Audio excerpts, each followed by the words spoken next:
네, 오늘 하나님께서 우리에게 주시는 말씀은 로마서 9장 19절에서부터 33절까지의 말씀입니다. 그러면 그대는 내게 그렇다면 하나님은 왜 여전히 책망하시는 것입니까? 누가 그분의 뜻을 거역하겠습니까? 라고 할 것입니다.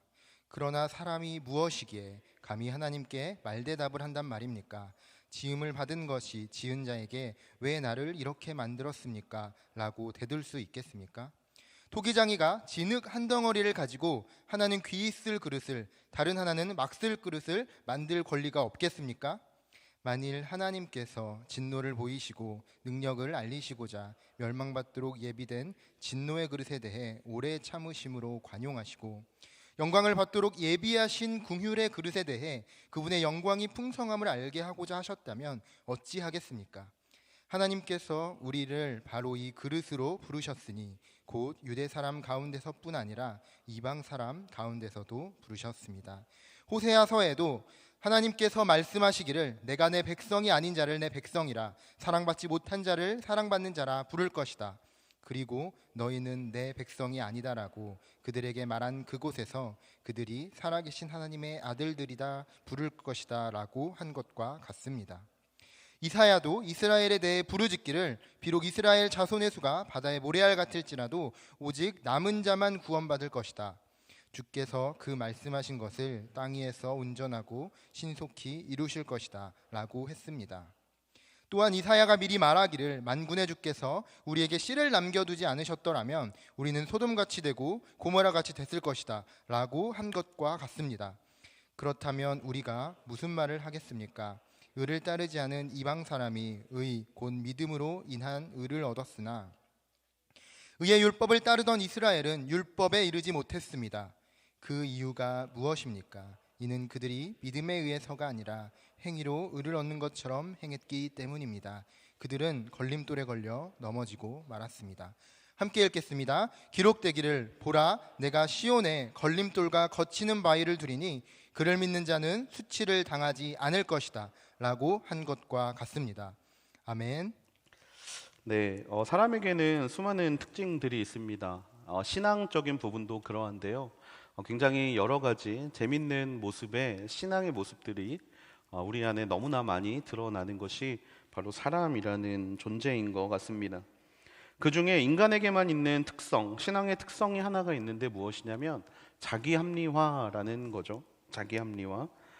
신앙생활을 하는 과정 가운데서 이 자기 합리화에 빠지지 않는 사람을 찾는 건 그렇게 쉬운 것이 아닙니다. 자기 합리화의 대표적인 모습 중에 하나가 무엇이냐면 바로 내가 죄를 지으면서 하나님께 그 죄를 책임을 넘기는 행위가 있습니다.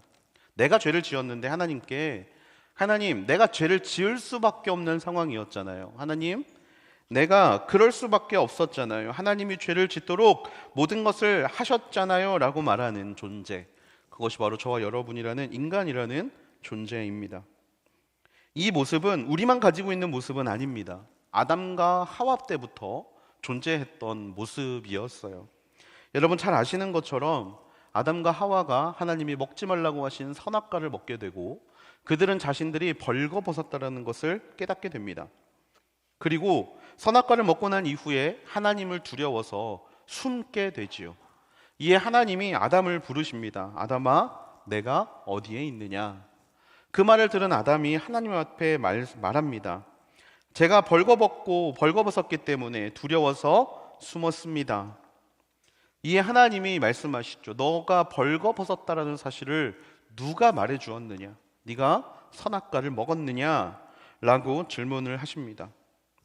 자, 이때 어떻게 보면 인류에게 가장 중요한 때인 것 같습니다. 만약에 이때 아담이 하나님 제가 선악과를 따먹고 하나님 앞에 죄를 지었습니다 라고 말했으면 인류의 역사가 어떻게 변했을지 모르겠는데 이때 아담은요 전혀 다른 말을 하죠. 당신이 제게 준 그 여자가 나로 선악과를 따먹게 했습니다 라고 이야기합니다. 내가 지금 선악과를 따먹은 이유를 누구에게 돌리고 있냐면 여자에게 돌리고 있는 게 아니라 하나님께 돌리고 있는 거예요. 당신이 내게 준 그 여자 때문에. 그러니까 내가 죄를 지은 게 누구 때문이다? 하나님, 당신 때문이다 라고 이야기를 합니다. 아담의 후손인 우리들도 이 모습을 그대로 답습하면서 살아가죠. 회피하기 급급하고 이 모든 죄가 하나님 때문이라고 하나님을 원망하며 그렇게 살아가는 모습들 말입니다. 그 중에서 가장 우리에게 심하게 나타나는 것 중에 하나가 뭐냐면 바로 왜라는 질문으로 하나님께 따지는 일이 많다라는 거예요. 왜?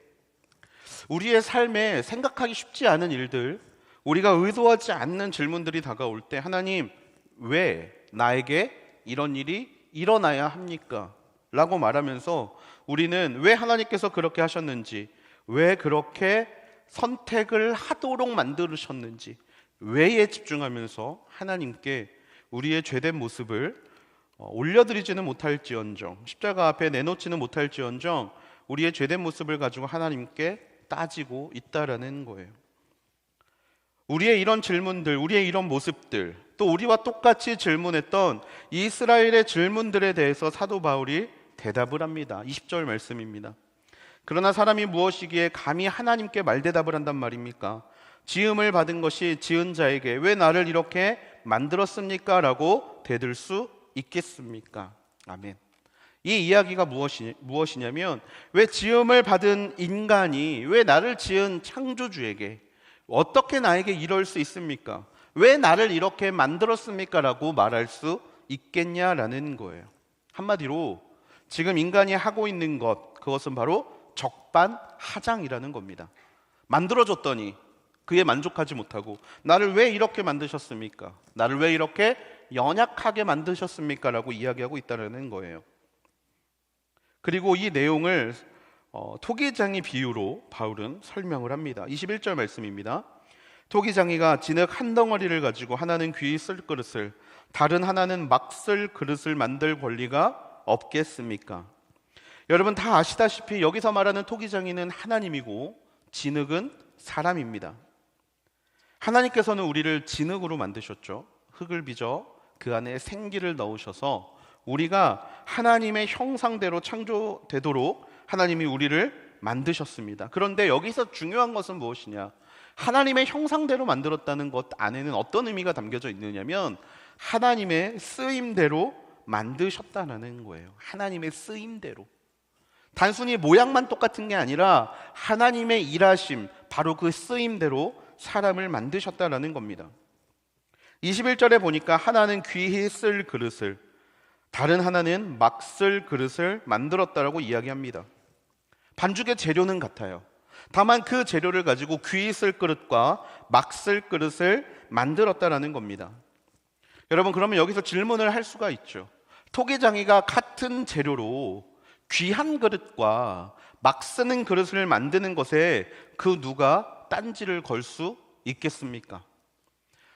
토기장이의 그 선택에는 그 누구도 관여할 수 없습니다. 왜냐하면 토기장이는 자기 마음대로 그릇을 만들 권리가 그에게 있기 때문이죠. 우리는 토기장이신 하나님을 인정해야 합니다. 하나님을 인정하는 것, 그것이 바로 믿음의 시작입니다. 세상이 돌아가는 이치에 대해서 하나님을 믿지 않는 자들이 저와 여러분에게 물어볼 겁니다. 도대체 세상에는 왜 이런 일이 벌어져야만 하는가? 얼마 전에 우리는 끔찍한 참사를 목도했습니다.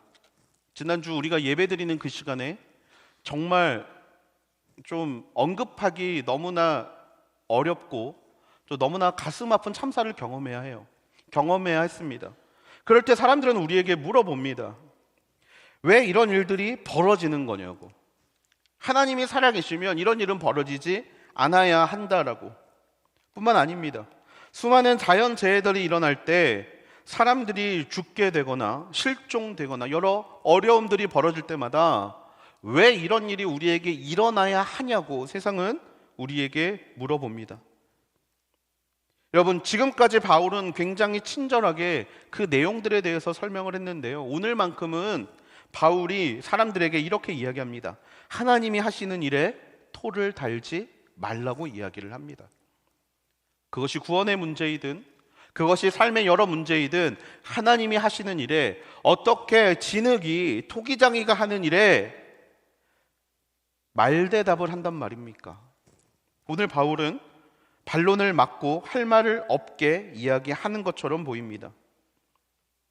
이렇게 말할 때 믿지 않는 자들은 뭐라고 대답할까요? 당연히 할 말이 없으니까 무조건 하나님의 주권이냐, 할 말이 없으니까 무조건 하나님께 달린 거라고 이야기를 하는 거냐, 그러니까 하나님이 가짜라는 거다 라고 말할지 모릅니다. 하지만 여러분, 지금 바울은요, 논란을 잠재우기 위해서 할 말을 없게 만들려고 이야기하는 것이 아닙니다. 바울이 지금 토기장이와 진흙의 비유를 가지고 우리에게 이야기하는 이유는 뭐냐면, 하나님이 하시는 일에 대해 논리적인 접근보다, 체계적인 이유보다, 이성적인 것보다 더 중요한 게 있다는 걸 우리에게 알려주기 위함입니다. 그것이 무엇이냐? 바로 우리는 피조물이고 하나님이 창조주라는 하나님의 권위에 대한 것을 우리에게 말해주고 싶은 거예요. 여러분, 사람이라는 존재는 어떻습니까? 100년이라는 인생을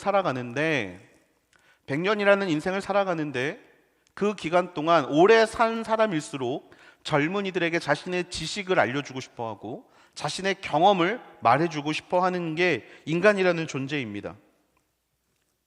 좋게 그것을 전수해주면 좋을 텐데, 때로는 경험해보지 않아서, 네가 뭘 몰라서 내가 말을 해줘야겠다라고 이야기하시는 분들도 많죠. 어찌됐건 이런 이야기들을 들을 때 우리의 반응은 두 가지로 나뉘게 됩니다. 말을 하고 있는 상대방이 내가 인정하는 권위를 가지고 있는 분이라면 우리는 그 이야기를 귀담아 듣습니다. 아, 그럴 수 있구나. 그게 맞구나. 우리가 보지 못하는 것들을 그분들의 이야기를 통해서 우리는 그렇게 하는 것이 맞구나라는 것을 깨닫게 되죠. 하지만 권위를 인정하지 않으면 어떤 일이 벌어집니까?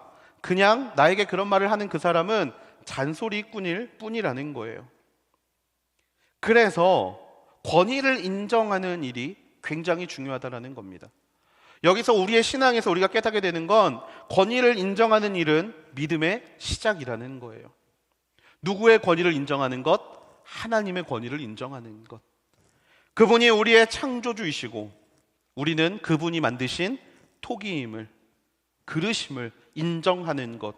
여러분, 이것이 바로 바울이 우리를 통하여 말하고 싶어하는 믿음의 시작이라는 것입니다. 우리 하나님은 어떤 분이시냐? 천지를 창조하신 분이세요. 수많은 역사의 수레바퀴를 운행하시면서 하나님의 크고 놀라운 일들을 이루어 오신 분이 저와 여러분이 믿고 있는 하나님이십니다. 우리가 궁금해할 수도 없는, 감히 상상할 수도 없는 영역까지도 하나님께서는 친히 만지시고 하나님께서는 친히 역사하고 계시다라는 거예요. 우리가 그분 앞에 올려드려야 되는 것은 우리의 하찮은 지식으로 하나님 왜 이렇게밖에 할 수 없습니까? 라고 하나님 앞에 득달같이 달려드는 일이 아니라, 그렇게 역사의 모든 것들을 운행하고 계신 하나님께서 왜 그렇게 하셨을까를 기다리며 기대하며 바라봐야 되는 존재가 바로 저와 여러분이라는 존재라는 것입니다. 여러분, 한 인물이 있습니다. 잘 지내고 있다가 하룻밤 사이에 10명의 자식과 전 재산을 잃었습니다. 뿐만 아니라 자기의 온 몸에 종기가 돋는 재앙을 만났습니다. 여러분 잘 아시는 욥이라는 사람이죠. 욥은요 1장에서 이런 재앙을 당했습니다. 그러면서 하나님 앞에 말합니다. 하나님, 나에게 왜 이러십니까? 하나님 좀 만나서 이야기가 하고 싶습니다. 그렇게 말하면서 욥의 하나님을 향한 질문이 시작이 되죠. 욥기가 총 42장인데 1장에서 고통을 당한 욥이 37장까지 계속해서 하나님 만나주세요. 왜 나한테 이렇게 하십니까? 왜 내가 이런 고통을 당해야만 합니까?를 이야기합니다. 그러자 38장에서 하나님이 욥에게 말씀하시죠. 그런데 하나님의 대답은 어떻습니까? 질문에 대한 대답이 아니에요. 왜 나를 이렇게 힘들게 하십니까? 라는 질문에 대한 대답이 아니라 도리어 하나님이 욥에게 이렇게 물어보십니다. 네가 이런 것들을 아냐고, 세상에서 벌어지고 있는 이러한 일들이 어떻게 시작되고 있는지 너 알고 있니? 그리고 네가 이것들을 감당할 수 있니? 할 수 있니? 라고 물어보시죠. 그 질문의 내용이 어떤 의미를 담고 있습니까? 인간의 무지, 인간의 무능, 알지 못하고 할 수 없고 그 모든 일들을 하나님의 선한 뜻대로 운행하고 계시다라는 것을 질문으로 욥에게 말씀해 주신 거예요. 자, 그러자 욥의 반응이 나타납니다. 욥기 42장 5절에서 6절에 이렇게 욥이 대답하죠. 내가 주에 대하여 지금까지 내 귀로만 들었는데 이제 내 눈으로 주를 보게 됐습니다. 그래서 내가 스스로 한탄하며 티끌과 재를 뒤집어 쓰고 회개합니다. 하나님께서 만나주시고 그분이 도리어 질문을 하시는 상황을 통하여 욥의 고백은 뭐냐면 이제 내가 진짜 주님을 보게 되었다라고 고백해요. 그리고 내가 회개한다라고 이야기합니다. 여러분, 욥이 어떤 사람입니까? 욥은 우스 땅에서 온전하고 정직하고 하나님 앞에 의롭다고 인정받은 사람입니다. 죄에 대해서 너무나 민감한 나머지 자녀들이 축제를 열고 나면 혹시나 죄를 지었을까 봐 그 자식의 수에 맞는 제사를 드리던 사람이 욥이라는 사람이었어요.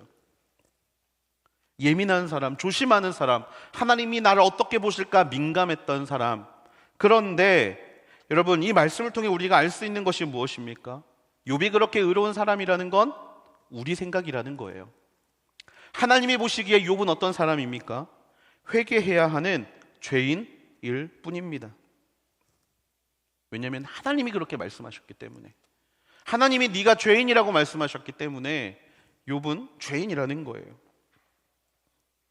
우리의 생각 너머에 있는 창조주를 향한 복종, 우리가 알고 있는 카테고리를 뛰어넘는 하나님만의 계획과 하나님만의 그 뜻을 우리가 알려고 하기보다는 그분의 권위에 대해서 복종하는 것, 그분의 권위를 인정하는 것, 그것이 믿음의 시작이라는 것입니다.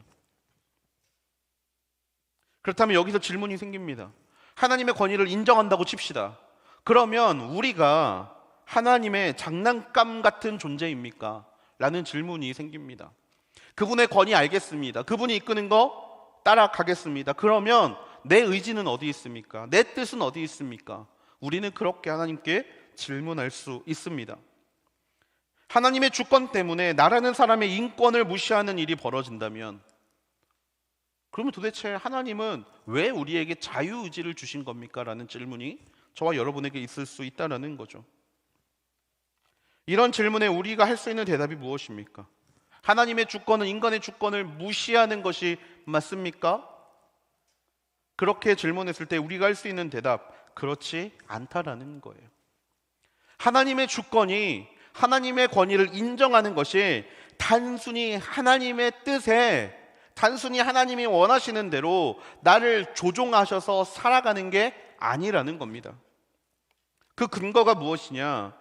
우리의 토기장이신 하나님은 절대로 실수하시는 분이 아니기 때문입니다. 실수하지 않으시는 분이기 때문에. 그분의 관심이 어디에 있냐면, 그분의 관심은 저와 여러분이라는 한 사람 한 사람에게 관심이 있으신 분이십니다. 우리를 위하여 사랑하는 아들을 이 땅에 보내주신 것이 가장 강력하고 가장 확실한 증거임을 우리는 믿습니다. 그 아들을 우리가 언제, 우리가 죄인 되었을 때 보내주신 그분의 사랑이야말로 바로 그분이 우리를 얼마나 사랑하시는지 보여주시는 증거라는 거예요. 그리고 이 증거 때문에 우리는 안심할 수 있습니다. 어떤 안심입니까? 우리의 구원은 절대로 취소되지 않는다라는 안심입니다. 우리의 구원은 절대로 취소되지 않는다. 하나님의 주권이 영원합니다. 절대적입니다. 너무나 큽니다. 그렇기 때문에 우리가 그분 안에 들어갔을 때 누리게 되는 것이 무엇이냐? 바로 자유입니다. 평안함이에요. 우리가 왜 하나님께서 인간의 인권을 무시한 채 하나님의 주권을 우리에게 강요한다라고 생각하는 이유가 여러분 무엇 때문이라고 생각하십니까? 하나님이 나를 왜 제한한다고 생각하십니까? 내가 그 영원하신 절대적인 하나님 안에 제대로 들어가 있지 않기 때문입니다. 우리가 하나님 안에 들어가면, 하나님의 주권을 인정하고 그분의 다스림 안에 들어가면, 밖에 있을 때는 우리의 인권을 제한하고 밖에 있을 때는 우리의 의지대로 하지 못하게 하는 것만 같은 일들이 어떻게 변화하는가? 내가 더욱더 즐거운 일로 변화하는 거예요. 내가 더욱더 감사하는 일로 변하고 내가 더욱더 하고 싶어하는 일로 변합니다. 한마디로 하나님의 사랑은 나를 제한하는 것이 아닙니다. 나 스스로가 나를 제한하고 있다는 거예요. 하나님의 권위가 거슬리는 이유는 하나님의 자녀가 아니기 때문에, 하나님의 자녀가 아니기 때문에 하나님의 주권이 우리에겐 자유함으로 다가오는 것이 아니라 무서움으로 다가온다는 거예요. 여러분은 하나님의 구원에 초점이 맞춰져 있으십니까? 아니면 하나님의 심판에 초점이 맞춰져 있으십니까? 우리가 심판을 두려워하는 이유는 우리가 그 심판의 대상이 될 수 있기 때문입니다. 하지만 우리가 하나님의 구원에 집중할 수 있는 이유는 심판은 우리와 상관없는 일이 되기 때문이라는 거예요. 하나님의 자녀가 되면 하나님의 주권은 기쁨이 되고 축복이 됩니다. 그 안에 있는 우리에게 하나님께서 생명을 주시고 영생을 주시기 때문이에요. 여러분, 이것이 바로 토기장이의 비유입니다. 사람들은 말합니다. 하나님이 인간을 그릇으로 만드시고 자기 마음대로 인간을 만드신다. 세상은 그래서 하나님을 독단적이라고 이야기할지 모르겠습니다. 하지만 우리는요, 이 토기장이의 비유에서 독단적인 하나님을 만나는 것이 아니라 가장 필요하도록, 가장 아름답게, 가장 완벽하게 만드시는 하나님을 경험할 수 있어야 한다라는 것입니다. 여러분, 내 모습이 질그릇처럼 막 만들어진 그릇이라고 생각하고 사시는 분들 계십니까? 그러면서 하나님 앞에 왜 나를 이렇게 만드셨냐고 원망하시는 분이 계십니까? 여러분, 오늘 이 말씀을 기억할 수 있게 되기를 소망합니다. 하나님이 나를 이렇게 만드신 이유는 이러한 내 모습이 가장 필요하기 때문입니다. 지금 나의 이 모습이 가장 아름다운 모습이기 때문입니다. 지금 나의 이 모습이 하나님께서 생각하시는, 하나님께서 계획하시는 가장 완벽한 모습이기 때문입니다.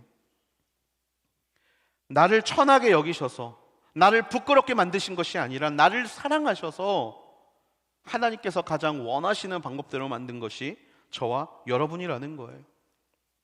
혹시 여러분들 중에 내가 귀하게 쓰이는 그릇이라고 생각되는 분이 계십니까? 혹시 하나님은 나를 귀하게 만드셨어, 하나님 할렐루야, 하나님 찬양합니다 라고 말하면서 살아가시는 분들 계십니까? 여러분, 그것은 나의 뛰어남 때문이 아니라 하나님의 결정하심이십니다. 그리고 천하고 귀한 그릇의 구별, 막 쓰는 그릇과 귀하게 쓰는 그릇이라는 이 구별은 하나님의 구별이 아님을 기억하십시오. 이것은 누구의 구별입니까? 사람의 구별입니다. 사람의 구별이에요. 절대로 하나님의 구별이 아닙니다. 22절과 23절은 말합니다. 만일 하나님께서 진노를 보이시고 능력을 알리시고자 멸망받도록 예비된 진노의 그릇에 대해 오래 참으심으로 관용하시고 영광을 받도록 예비하신 긍휼의 그릇에 대해 그분의 영광이 풍성함을 알게 하고자 하셨다면 어찌 하겠습니까? 하나님께서 그릇을 만드셨고 천한 그릇과 귀한 그릇을 만드셨습니다. 또한 하나님께서는 멸망받도록 예비된 진노의 그릇을 만드셨고 영광을 받도록 예비하신 긍휼의 그릇을 만드셨습니다.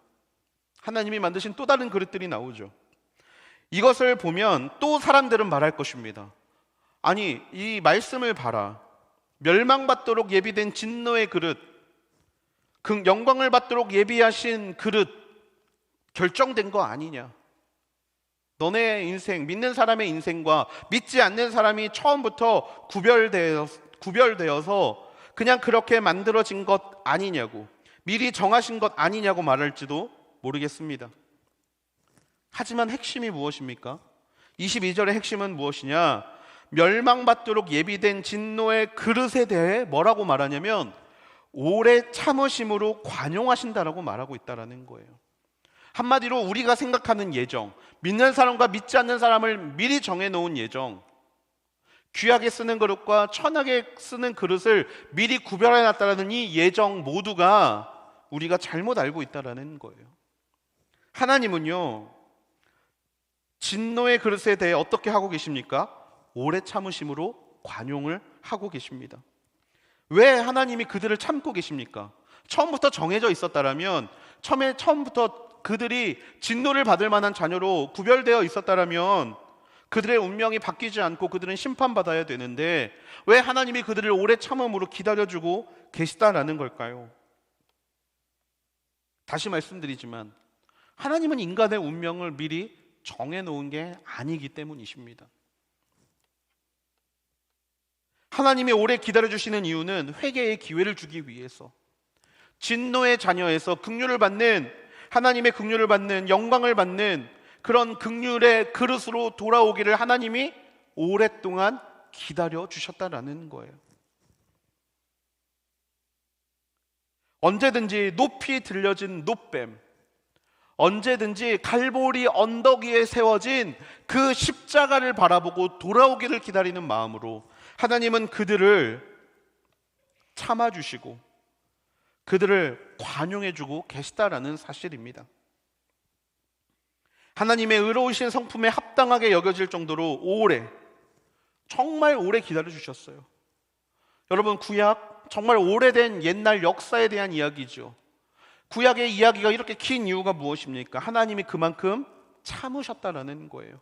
기다려주셨다라는 겁니다. 돌아오도록, 그들 모두가 돌아오도록. 그런데 우리가 기억해야 될 것은 영원히 참지는 않으시다라는 거예요. 지난주에 보았던 바로처럼 완악한 마음이 있는 사람들, 그 완악함으로 자신의 죽음 때까지 이어갔던 그 모습들, 제 스스로 완악함에 빠지는 사람들에게는 하나님이 진노의 그릇이 되도록 내버려 둘 수밖에 없으신 것입니다. 하나님은 우리 모두에게 당신을 바라볼 기회를 주셨습니다. 모두가 하나님을 바라보고 구원을 얻도록. 그것을 본 사람들에게 23절 말씀, 하나님의 영광이 풍성함을 알게 하시기 위해서, 하나님의 영광의 풍성함을 깨닫게 하기 위해서, 하나님이 사람들을 얼마나 사랑하시는지, 하나님이 그 사람을 사랑하심을 어떻게 표현하고 계시는지, 하나님이 예수 그리스도를 이 땅에 보내서 죽게 하는 것이 어떤 의미인지, 하나님의 그 사랑, 풍성한 사랑을 깨닫게 하시기 위해서 하나님은 지금도 저와 여러분을 기다리고 계시다라는 거예요. 25절, 26절은 이렇게 이야기합니다. 호세아에서도 하나님께서 말씀하시기를 내가 내 백성이 아닌 자를 내 백성이라, 사랑받지 못한 자를 사랑하는 자라 부를 것이다. 그리고 너희는 내 백성이 아니다 라고 그들에게 말한 그곳에서 그들이 살아계신 하나님의 아들들이라 불릴 것이다 라고 한 것과 같습니다. 그 사랑을 알려주기 위해서 바울은 호세아의 말을 인용합니다. 호세아서의 말씀을 인용할 때 내 백성이 아닌 자를 내 백성이라, 사랑받지 못한 자를 사랑받는 자라 부를 것이다, 이 진심을 알려주기를 원하셨어요. 여러분, 호세아에 대해서 잠깐 설명을 드리면 하나님이 호세아에게 말씀하십니다. 많은 남자와 동침한 가늠한 여자를 아내로 삼으라고 이야기하세요. 이 여자가 호세아와 결혼을 하고 결혼 생활이 나아졌으면 모르는데 이 호세아는요, 이 아내를 진심으로 대했지만 이 여인이 계속해서 밖으로 나아가 다른 남자들과 잠자리하는 것을 멈추지 않습니다. 하지만 호세아는 계속 나가서 이들을 데려오고 계속 나가서 자기 아내를 데려옵니다. 그 과정에서 누구의 자식인지는 모르겠지만 3명의 아이가 태어납니다. 첫째 아이의 이름은 이스르엘입니다. 이름의 뜻이 있습니다. 하나님이 이스라엘 족속의 나라를 패하실 것입니다. 닫아버리실 것입니다. 두 번째 딸이 태어납니다. 로루하마입니다. 그 이름의 뜻은 내가 다시는 이스라엘 족속을 긍휼히 여겨서 사하지 않을 것이다. 그리고 마지막 셋째가 태어납니다. 로암미입니다. 그 이름의 뜻은 너희는 내 백성이 아니고 나는 너의 하나님이 아니다, 이 뜻을 가지고 있습니다. 여러분, 이 가늠한 여인은 이스라엘을 상징하죠. 하나님께서 계속해서 우상을 섬기고 하나님을 모른다 하고 다른 것을 쫓아가는 이스라엘 백성들을 항상 데려오십니다. 항상 데려오세요. 돌아오라, 돌아오라, 돌아오라. 하지만 결과는 어떻습니까? 돌아오지 않습니다. 끝까지 돌아오지 않습니다. 그래서 첫째, 둘째, 셋째를 통하여서 하나님의 마음을 보여주시는 거죠. 자, 그런데 여기에서 반전이 일어납니다. 오늘 우리가 함께 읽었던 25절, 26절 말씀, 호세아서에서 나오는 이 말씀의 핵심이 무엇입니까? 내 백성이 아닌 자를 내 백성이라 부르리라. 로암미를 향한 저주를 거둬들이시는 거예요. 내 백성이 아니다라고 말했던 로암미에 대한 저주를 하나님이 다시금 부르십니다. 내 백성이 아닌 자를 내 백성이라 부르리라. 사랑받지 못한 자를 사랑받는 자라 부를 것이다. 로르하마를 향한 말씀을 하나님이 거두고 계시고요.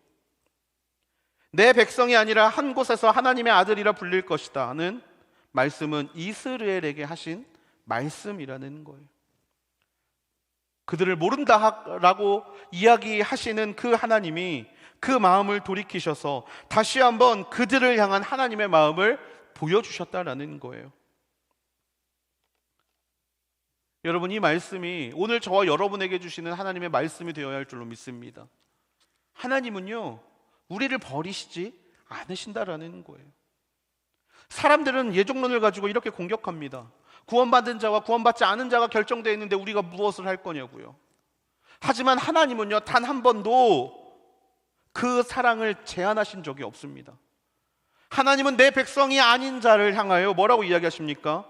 너희는 내 백성이 아니다 라고 말한 그곳에서 하나님의 아들들이라 불리게 될 것이다.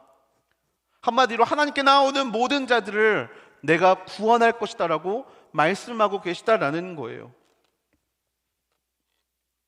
이 말씀은 이스라엘뿐만 아니라 이방인을 향한 하나님의 말씀이었습니다.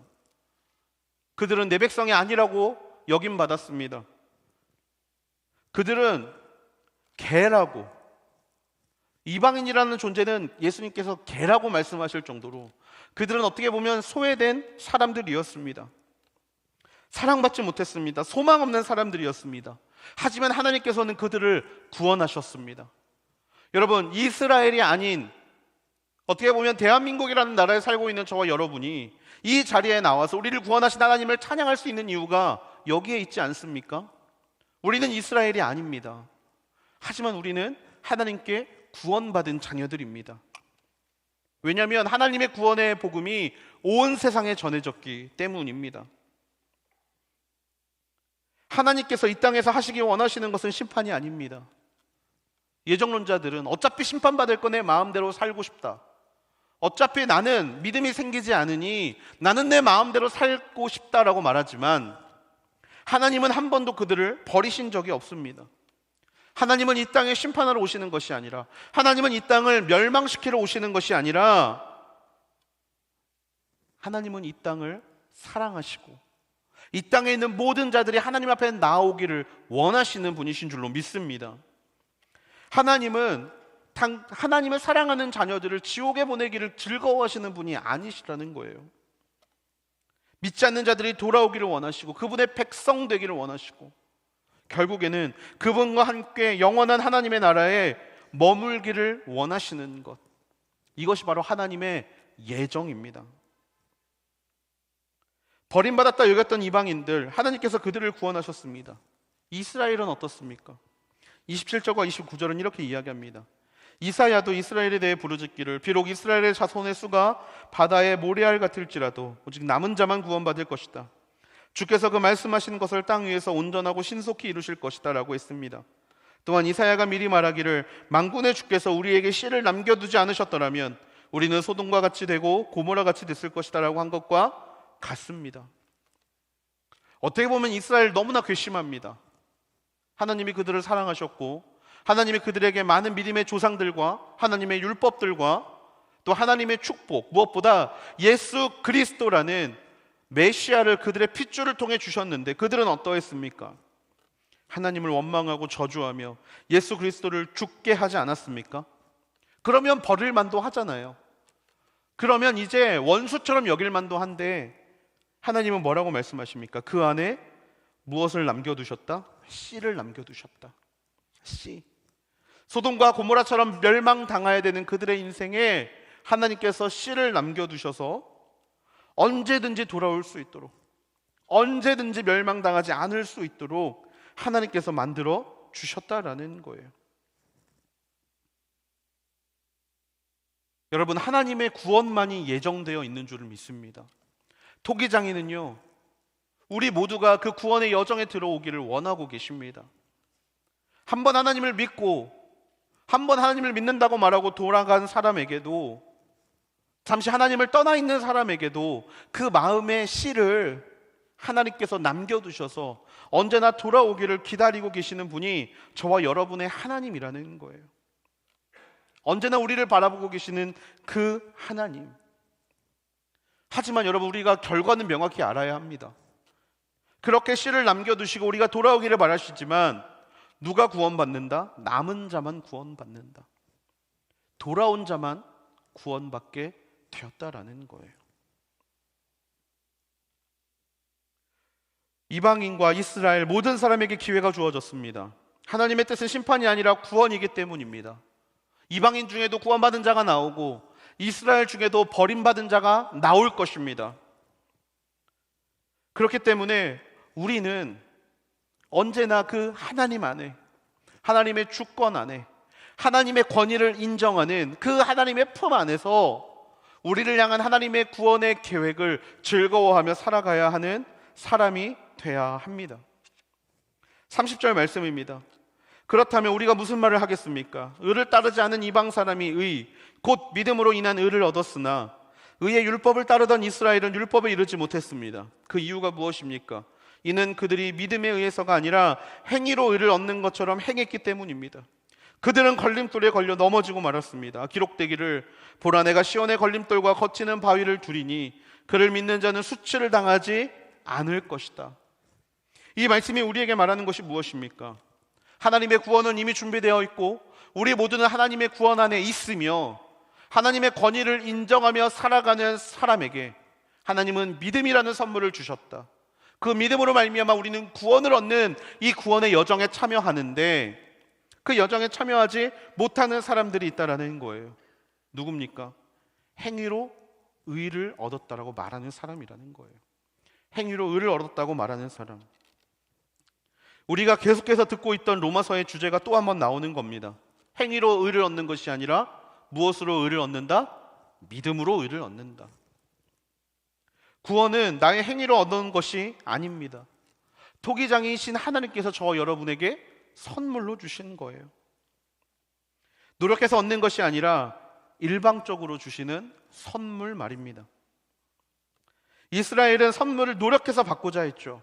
독점하려고 했습니다. 율법을 독점하려 했고 그 율법대로 살아가는 자신을 자랑스러워했고 결국 그들의 인생은 하나님께서 남겨놓으신 씨로 말미암아 언제든지 하나님 앞에 돌아올 수 있지만 그들에겐 계속해서 그 율법이 걸림돌이 되고 그들은 계속해서 그 행위가 그들을 거치는 바위가 된다라는 사실입니다. 그러면 우리가 하나님 앞에 무슨 말을 해야겠습니까? 그렇다면 우리가 하나님 앞에 어떻게 나아가야 합니까? 우리가 하나님 앞에 올려드릴 수 있는 건 하나님, 우리는 죄인이지만 하나님께서 우리를 살리신 줄로 믿습니다.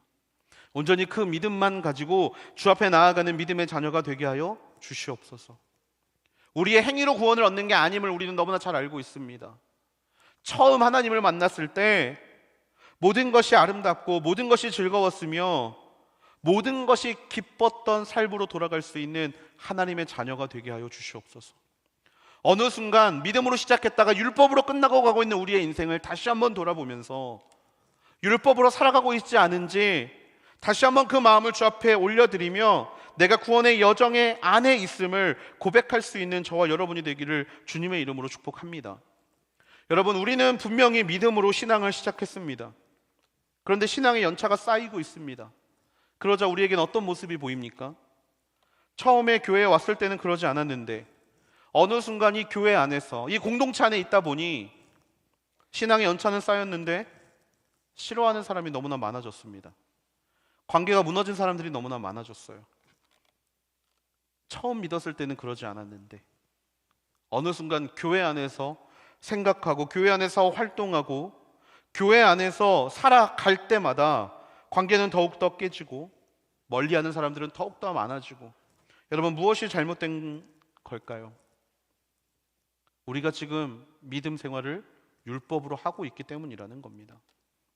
그래서 우리는 끊임없이 우리를 이스라엘 백성처럼 여기며 하나님 앞에 나아가야 합니다. 하나님, 예수라는 이름이 나에게 걸림돌이 되지 않게 하여 주시옵소서. 33절 말씀에 시온의 걸림돌과 거치는 바위를 두겠다라는 표현이 무슨 표현입니까? 하나님께서는 예수님을 머릿돌로 교회를 세우셨습니다. 그런데 예수가 머리 되는 이 교회 안에서 우리가 살아갈 때 분명히 예수님을 믿을 때는 머릿돌이었지만 그 예수님을 믿는 믿음과 반대로 걸어가고 있을 때는 그 머릿돌이 걸림돌이 되고 바위가 된다라는 거예요. 예수님은 사랑하라고 말씀하셨는데 사랑하지 못하고, 예수님은 이웃을 돌보라고 이야기했는데 돌보지 못하고, 예수님은 스스로를 죄인이라고 고백하기를 원하시는데 내가 죄인이 아니라 내 주변이 죄인이며 나는 의롭지만 나의 주변이 그렇지 않다라고 이야기하는 사람들에게 예수 그리스도가 걸림돌이 되고 바위가 된다라는 거예요. 여러분, 우리가 다시 율법이 아닌 예수님을 향한 믿음으로 향해 달려갈 수 있는 자들이 되기를 원합니다. 그들을 향한 하나님의 구원의 계획, 그렇게 돌아오는 자들을 향한 하나님의 구원의 계획은 아직 열려 있습니다. 토기장이가 쓸모에 맞게 만든 그 그릇을 통하여서 하나님의 놀라운 일을 이루시는 그 역사가 바로 저와 여러분의 인생 가운데 일어나게 되는 역사가 되어야 할 줄로 믿습니다. 말씀을 마무리하려고 합니다. 하나님은 모든 사람들이 구원받기를 원하십니다. 이스라엘이 멸망하지 않도록 하나님은 그 안에 구원의 씨를 넣어 두셨습니다. 또한 선택받은 민족이 아닌 이방 민족들을 향해서도 하나님은 생명의 메시지를 선포하셨고 그들 모두가 주 앞에 돌아오기를 원하고 계십니다. 그 구원, 하나님의 예정의 걸림돌이 되는 것은 하나입니다. 우리가 무엇을 위해 살아가고 있는가? 우리의 신앙생활이 율법을 위해 살아가고 있다면 그 구원의 여정이 아직은 우리에게 소원하고 아직은 우리에게 머나먼 일이 될지 모르겠습니다. 하지만 우리가 그 구원 안에 들어있음을 인정하고 외가 아닌 하나님을 향한 권위를 인정하며 살아갈 때, 그리고 믿음으로 말미암아 얻게 되는 그 구원의 여정 안에 우리가 들어갈 때 우리는 오늘 하루가 감사함이 되는 줄로 믿습니다. 우리 안에 하나님을 향한 어떤 불평과 불만과 원망이 있습니까? 하나님께서는 가장 선하고 가장 귀하고 가장 좋은 것을 저와 여러분의 인생 가운데 만들어 두신 줄로 믿습니다. 그 통일장의 하나님께서 나에게 가장 귀한 것을 주셨다라는 사실을 기억하며 흔들림 없이 나아갈 수 있는 저와 여러분이 되기를 주님의 이름으로 축복합니다. 하나님의 구원의 여정, 그 놀라운 구원의 여정, 그 놀라운 믿음의 여정에 초청하고 계신 하나님의 손을 붙잡게 되는 저와 여러분이 되기를 주님의 이름으로 축복합니다. 우리 이 시간에 하나님 앞에 함께 기도하며 나아가길 원합니다. 우리 이 시간 기도할 때 사랑이 많으신 아버지 하나님, 하나님을 향한 수없는 원망이 있었습니다. 하나님, 나를 왜 이렇게 만드셨냐고, 하나님, 나를 왜 이렇게 창조하셨냐고, 나를 왜 이런 환경 가운데 있게 하셨냐고, 왜 나를 이렇게 아픔 가운데, 절망 가운데, 좌절 가운데 있게 하셨냐고, 하나님이 만들어 놓으신 우리의 모습에 감사하지 못하고 우리의 모습을 도리어 원망했던 우리의 마음들을 하나님 이 시간 불쌍히 여겨 주시옵소서. 하나님, 토기장이이신 하나님, 우리를 창조하시는 그 하나님의 권위를 이 시간 우리가 믿고 또 존중하며 나아가기를 원합니다. 나에게 하나님 허락하신 이 모든 사건과 나에게 허락하신 이 모든 일들이, 나의 이 모습들이 하나님이 계획하신 가장 완벽하고 가장 아름다운 모습인 줄을 우리가 믿고 언제나 감사하며 주 앞에 나아갈 수 있는 하나님의 자녀들이 되게 하여 주시옵소서. 원망하며 시간을 버리는 인생들이 아니라 감사하며 하나님을 찬양할 수 있는 역사가 일어나게 하여 주시옵소서. 아버지, 왜라는 질문을 가지고 하나님을 적대하는 인생들이 아니라 그 하나님을 신뢰하며 하나님을 기뻐하며 나아갈 수 있는 인생들이 되게 하여 주시옵소서. 우리 모두를 구원하기 원하시고 그 구원의 여정 안에 함께 걸어가고 싶어 하시는 그 하나님을 신뢰하는 마음으로, 주님, 내가 나아가겠습니다. 주님, 내가 그 길을 주님과 함께 걸어가겠습니다. 그렇게 고백하며 나아가는 믿음의 자녀가 되게 하여 주시옵소서. 우리 시간 그 마음을 주 앞에 올려드리며 이 시간 함께 합심하여 하나님 앞에 기도하며 나아가겠습니다. 같이 기도하시겠습니다. 오 거룩하고 자비로우신 아버지.